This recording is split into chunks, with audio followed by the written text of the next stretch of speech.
এই আইটেমগুলো স্পেশালি আমার ননদ জামাইয়ের জন্য কুক করা এবং আমি নিজের হাতেই করেছি। আর আমার শাশুড়ি মা আবার আমাকে সব কিছু গুছিয়ে দিয়েছিল, দেন আমি রান্না করেছি। তো আমরা যেহেতু অনেকজন লোক একসাথে খাওয়া দাওয়া করবো, সেজন্য আইটেম পরিমাণে অনেক বেশি।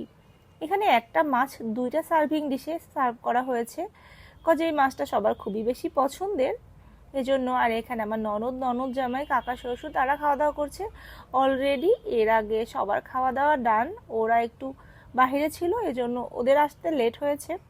আর আমি রান্নার তালে ছিলাম সেজন্য সব ভিডিও নেওয়া হয়নি।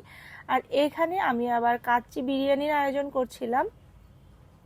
তো আমার এই পর্বটা আসলে চলছিল এবং আমি এখানে 5.5 কেজি মতো মাটন এবং 2 কেজি পোলাওয়ের চালের কাচ্চি বিরিয়ানি রান্না করব।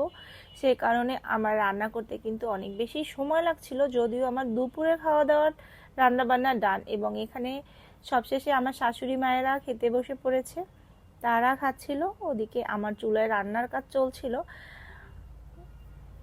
মাটন বিরিয়ানিটাতে আমি মোট 5.5 কেজি মতো মাটন এবং 2 কেজি পোলাওয়ের চাল দিয়েছি, মানে পোলাওয়ের চালের দ্বিগুণেরও বেশি মাটন দেওয়া হয়েছে। তাও কি হয়েছে, কিছুটা পোলাও কিন্তু বেঁচেই ছিল, মানে মাটনটা আগেই শেষ হয়ে গিয়েছে। আমার বাসা সবাই আবার খুব বেশি মাটন লাভার। তো আজকের এই কাচ্চি বিরিয়ানিটা রান্না করতে আমার কিন্তু অনেক বেশি সময় লেগেছে, আমি এটা 2টে স্টেপে করেছি। আমাদের বাসার সবাই কিন্তু দম কাচ্চিটা খুব বেশি পছন্দ করে, এজন্য আমাদের বাসার বিয়ের প্রোগ্রাম, অন্নপ্রাশন, যে কোনো প্রোগ্রামে কিন্তু দম কাচ্চিটাই করা হয়।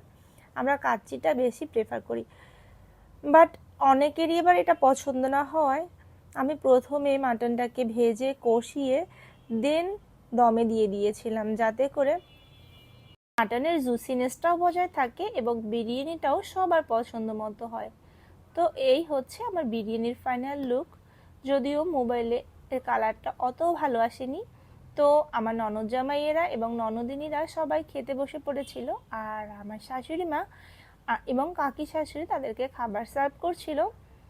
যদিও রান্নাবান্না করে আমি অনেক বেশি ক্লান্ত ছিলাম, তাও আমি আমার ননদিনীদেরকে খাবার সার্ভ করেছি এবং আমি নিজেও ওদের সাথে খেয়েছিলাম। যাই হোক, আমার বিরিয়ানিটা খেয়ে ওরা কিন্তু সবাই অনেক বেশি প্রশংসা করেছে, এটাই সবশেষে আমার অনেক বড় পাওয়া।